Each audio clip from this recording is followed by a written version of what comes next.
और आखिरकार जिसका इंतजार था वो दिन आन पहुंचा। सिर्फ 4 दिनों के अंदर सारा खेल खत्म कर दिया। शाबाश पाक फौज, शेर जवानों ने साबित कर दिया कि हम बिना किसी नुकसान के हर वो काम करने की सलाहियत रखते हैं जो कोई और इदारा नहीं कर सका है, खास तौर पर सिक्योरिटी से मुतालिक जो इदारे हैं। छोटू गैंग ने हथियार डाल दिए हैं और वो इस वक्त पाक फौज की हिरासत में है और नामालूम मकाम पर उसे मुंतकिल किया हुआ है। इन्होंने हथियार गैर मशरूत तौर पर डाले हैं। सबसे पहले यह सुन लें कि DG ISPR general Asim Salim Bajwa ने क्या कहा इससे मुतालिक, वो सुन लीजिए, फिर मजीद बात करते हैं। और ये बड़ा मुश्किल जजीरा था, इसके हर तरफ दरिया था, अंदर बड़ा घना जंगल था और कुछ इलाके ऐसे भी थे जहाँ दलदल था, बड़े बड़े बंकर्स बने हुए थे। इसको सारे को क्लींस करना है, इन तमाम डाकुओं को वहाँ से ख़त्म करना है और ना सिर्फ ये कि इस जजीरे को, इस नो गो एरिया को ख़त्म करना है, बल्कि बड़ा क्लियर एक डिसीजन है कि तमाम नो गो एरियाज जो मुल्क में कहीं भी हों उनके लिए हमने जाना है, तमाम नो गो एरियाज को बिल्कुल इसी तरह साफ करना है। ये मीडिया को ब्रीफ किया उन्होंने डीजी ISPR ने। जी हां, छोटू गैंग ने सरेंडर किया है, लेकिन इससे कई दिनों पहले जब पुलिस ने ऑपरेशन का आगाज किया था तब क्या हुआ था और हमने अपने मुख्तलिफ प्रोग्राम्स में इस सिलसिले में क्या क्या जहतें उठाई थी, क्या क्या मामलात उठाए थे और क्या क्या इंकिशाफात किए थे। और अब चूंकि वो जब गिरफ्तार हो चुके हैं तो अब आपके साथ शक्ल क्या है, जरा वो देख लीजिए। सारा मामला पैसे कमाने की कहानी दिखाई दे रहा है मुबैना तौर पर।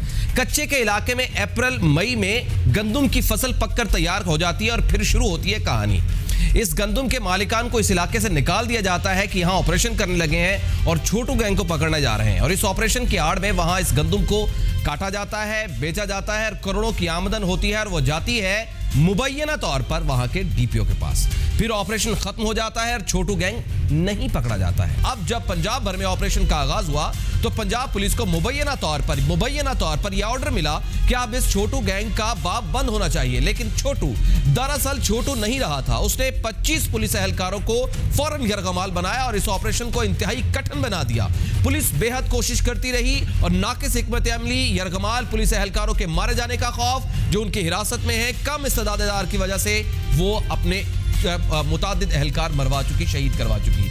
जब ये सब कुछ हो चुका तो छोटू दरअसल पंजाब पुलिस के गले की हड्डी बन चुका था कि अगर छोटू भाग गया तो नाकामी और बदनामी का मुंह देखना पड़ेगा और ओहदों से भी अलग हाथ धोना पड़ेगा पुलिस को। दूसरा ये कि पकड़ा वो जा नहीं रहा। उसके बाद मुबैना तौर पर पाक आर्मी की मदद हासिल की गई। इस मदद से पहले और अब तक कोशिश यही रही कि छोटू को हलाक कर दिया जाए, क्योंकि हमारे जराए ये बताते हैं कि छोटू पंजाब के लिए एक बहुत बड़ी छोटू लीक बन सकता है और बहुत मुमकिन तौर पर यह कहा जा सकता है कि पाक आर्मी उसे हर सूरत जिंदा गिरफ्तार करेगी और उसकी चंद जहते और इंकशाफात और जराए जो कह रहे हैं वो हमने आपको शुरू में बता दिया है और इसका जिंदा गिरफ्तार होना बहुत जरूरी हो चुका है। इसका जिंदा गिरफ्तार होना बहुत जरूरी हो चुका है और वही हुआ जिसका खतरा न्यूज़ प्लस भांप चुका था और जिसका इंकिशाफ हम अपने गुज़िश्ता प्रोग्राम्स में कर चुके हैं। छोटू जिंदा गिरफ्तार कर लिया गया है और इसके 14 साथी भी साथ है और पाक फौज की हिरासत में है पुलिस की। लेकिन ये पुलिस की हिरासत में नहीं है। अब इस ऑपरेशन के दिनों को जरा रिवाइंड कीजिए और देखिए कि हमने इस ऑपरेशन के लिए अपने 8 जवान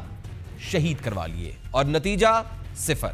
ये 8 जवान नहीं थे, 8 खानदान थे, 8 ख्वाब थे जो उजड़ गए हैं। जाने देकर अगर कामयाबी हासिल हो जाए तो ये कुर्बानी सीने पर सजा कर चलने को दिल करता है, मगर कामयाबी भी ना मिले और जाने भी चली जाएं और दूसरा इदारा बिना किसी नुकसान के बेहतरीन अंदाज में कम वक्त में इस काम को सरंजाम ले ले तो फिर सवालात उठना शुरू हो जाते हैं। 4 दिन पहले फौज कमान संभालती है और कामयाब हो जाती है। पुलिस 17 दिनों से इसका कुछ नहीं बिगाड़ पाती और रियासत का करोड़ों फूंक दिए जाते हैं। यह सब समझने की जरूरत है कि पुलिस अभी कमजोर है, बल्कि यह समझने की जरूरत है कि पुलिस अभी भी कमजोर ही है और इसे भी बहुत सी तरबियत की जरूरत है। क्या वो किसी को याद है, वो मीटिंग किसी को याद है जिसमें तमाम इदारों के स्टेक होल्डर्स मौजूद थे, IG पंजाब वहां पर मौजूद थे और यह तय हुआ था कि यह ऑपरेशन पुलिस के बस की बात नहीं है, यह ऑपरेशन पाक फौज से करवा लिया जाए, मगर इस बात को रद्द कर दिया गया था। क्यों रद्द किया गया था? क्या इस ऑपरेशन का पुलिस के हाथों करवाना, फिर नाकाम होना और शहादतें होना IG पंजाब की क्रिमिनल नेग्लिजेंसी नहीं है? कैपिटल टीवी के editor national security Ejaz Haider कई बार इस बात की निशानदेही कर चुके हैं कि यह ऑपरेशन पुलिस के बस की बात नहीं है और ऐसा ही हुआ। हम खुद कहते रहे लेकिन कुछ नहीं हुआ और नतीजा आपके सामने है।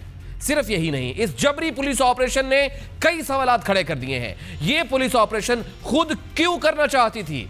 इसकी वजह सिर्फ और सिर्फ छोटू और उसके साथियों को ठिकाने लगाना था, जो छोटू ने नहीं होने दिया क्योंकि उसने कई राज उगलने थे और इसी का फायदा फौज ने उठाया और वो कामयाब हुए। अब ये छोटू एक नई लीक्स बनकर उभरने वाला है। खबरें यह भी मौसूल हो रही हैं कि कई मुताल्लिका सियासतदानों ने पंजाब हुकूमत के कंसर्न लोगों से राब्ते भी किए हैं। सिर्फ यही नहीं बल्कि इस तासर को भी तकवीत मिल रही है कि पाक फौज का पंजाब में ऑपरेशन जायज है और पुलिस इसकी इस्तेदाद कार नहीं रखती। सिर्फ यही नहीं, पंजाब पुलिस को यह भी समझना होगा कि इस ऑपरेशन के बाद पंजाब पुलिस के मोराल में भी हलचल मची हुई है। उन्हें अपने जवानों में फिर जज्बा भरने की जरूरत है और उनकी भी सुनने की जरूरत है, क्योंकि जो हम सुन रहे हैं वो पुलिस के आला अफसरान नहीं जानते हैं और असल बात जवानों तक पहुंच नहीं पा रही है। मुख्तलिफ हल्के यही कह रहे हैं कि पुलिस के जवानों में यह सलाहियत थी, हिकमत अमली ठीक नहीं थी और वो इसलिए कि पुलिस ऑपरेशन में सियासी अवामिल मौजूद थे। पुलिस नाकाम क्यों हुई? आइए बात करते हैं साबिक आईजी पंजाब खालिद लतीफ साहब मौजूद हैं। खालिद साहब, बहुत बहुत शुक्रिया आपके वक्त का। बहुत सारे मुद्दे मैंने उठा लिए हैं, बहुत सारी कहानियां और बहुत सारे इंकशाफात जो माजी में बताते रहे वो बता दिए हैं। जरा आप फरमाइएगा कि पुलिस डिपार्टमेंट में ऐसी कौन कौन सी खामियां हैं कि पाक फौज ने ऑपरेशन ज़रबे आहन 4 दिनों में मुकम्मल कर लिया और पुलिस इसे 14 दिन में मुकम्मल नहीं कर सकी है? जी, दरअसल पुलिस में खामियां तो खैर जो हैं सो हैं। बेसिक चीज़ ये है कि यहाँ देखना होगा कि फ़ौज के एक्शंस में या फ़ौज के इस्तेदाद कार में और पुलिस में कितना फ़र्क है। बेसिक कैपेसिटी का फ़र्क है।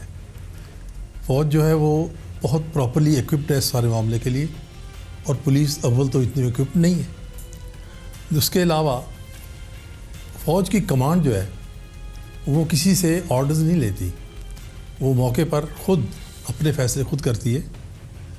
और जहाँ तक मेरी अपनी ज़ाती फीलिंग है, इसका कोई बेसिस शायद है नहीं, मैंने सुना किसी नहीं, लेकिन ये ज़रूर है कि ऐसे लगता है जैसे Punjab police was pushed into this operation. Okay, तो आपका जब बच्चों के पार्क में धमाका हुआ और उसके बाद आर्मी ने बाय इटसेल्फ उसकी कॉग्निजेंस ले ली, ठीक है, और उन्होंने ऑपरेशन शुरू कर दिया, तो उससे पहले हमारे वज़रा और दीगर नुमाइंदीन चीख के कह रहे थे कि यहाँ पे कोई गो एरिया नहीं है, मामलात कंट्रोल में है, रेंजर्स की और फौज की कोई ज़रूरत नहीं है। अच्छा खालिद साहब, सॉरी टू कट यू, जरा बात किसी और तरफ जा रही है। बात किसी से ढकी छुपी नहीं है कि पंजाब पुलिस में सियासतदान और पंजाब हुकूमत को कोई अमल दखल नहीं है, किसी भी सूबे में हो। तो छोटू गैंग के खिलाफ ऑपरेशन के तनाजुर में आपकी क्या राय है? क्या ये ऑपरेशन इसलिए नाकाम हुआ है कि लॉजिस्टिक्स के अलावा कोई सियासी अमल दखल भी था? और अगर आप ये कहते हैं कि नहीं था तो फिर आपके पास इसके लॉजिक्स क्या है, इसके पीछे कि ये कोई सियासी अमल दखल नहीं था? शेख सादी की दीगर जो उनके मुहावरात या कहावतें हैं उनमें एक ये भी है कि दरिया जहाँ पे शुरू होता है वहाँ उसको एक कंकर से रोक सकते हैं, बल्कि कहते हैं एक सुई से रोक सकते हैं, लेकिन वो दरिया जब फैल जाता है तो 100 हाथी भी खड़ा होकर उस पानी को रोक नहीं सकते। ठीक है, इस मामले में आपको बहुत पीछे जाना पड़ेगा। छोटू गैंग कोई कल की बात नहीं है, ये कई सालों में बना होगा और आउट ऑफ हैंड हुआ होगा, काबू में नहीं रहा। उधर on the other hand police permanent काफ़ी अरसे से, बहुत अरसे से बल्कि अंडर प्रेशर रही है, सियासी अमल दखल बहुत ज़्यादा है। आफ्टर ऑल आप ये देखें, ये तो ओपन अखबारों में आ चुका है कि जो छोटू साहब हैं गुलाम रसूल, ये एक किसी हालिया MPA के गनमैन भी थे। बिल्कुल, तो अगर वो उनके गनमैन थे और इस किस्म के आदमी होते हैं, और इनफैक्ट अनफॉर्चुनेटली आपका जो MP MNA है उसके तो दस्तों बाजू ही आजकल पटवारी और थानेदार हैं, उसके बगैर तो वो लूला लगड़ा फील करता है। तो अगर वो उससे दस्तबाजू होंगे और उस दूसरा बदमाश किस्म के आदमी भी उन्होंने रखे होते हैं, तो फिर ज़ाहिर है उनका नेक्सस तो बन ही जाता है।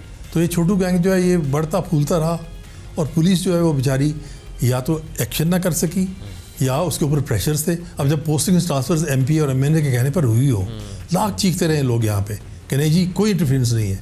मैं शर्त लगा कहता हूँ ये इंटरफेरेंस की इंतहा है। यहाँ पे तो SHO की बात करते हैं आप, ये तो SP DIG सब उनके कहने से लगते हैं। तो उसके बाद फिर जिन्होंने लगवाया होता है उनकी बात भी सुननी पड़ती है। आपको याद होगा अब्बास खां की रिपोर्ट में एक जिक्र था कि एक DIG साहब ने एक SHO को कहा था कि मैं तुम्हें सस्पेंड कर दूंगा, तो उसने हिम्मत कर कह दिया था कि जनाब आप मेरा कुछ नहीं बिगाड़ सकते कि जिन्होंने आपकी पोस्टिंग करवाई है उन्होंने मुझे भी यहाँ लगवाया हो। राइट। खालिद लतीफ़ साहब साबिक आईजी पर साथ मौजूद है, आपका बहुत बहुत शुक्रिया। और इस बात का उन्होंने भी एतराफ़ किया कि इसमें कोई शक नहीं है कि पंजाब पुलिस में खासतौर पर कोई SHO से लेकर SP, SSP और DIG तक यहाँ पर भी सियासी इन्फ्लुएंस होता है।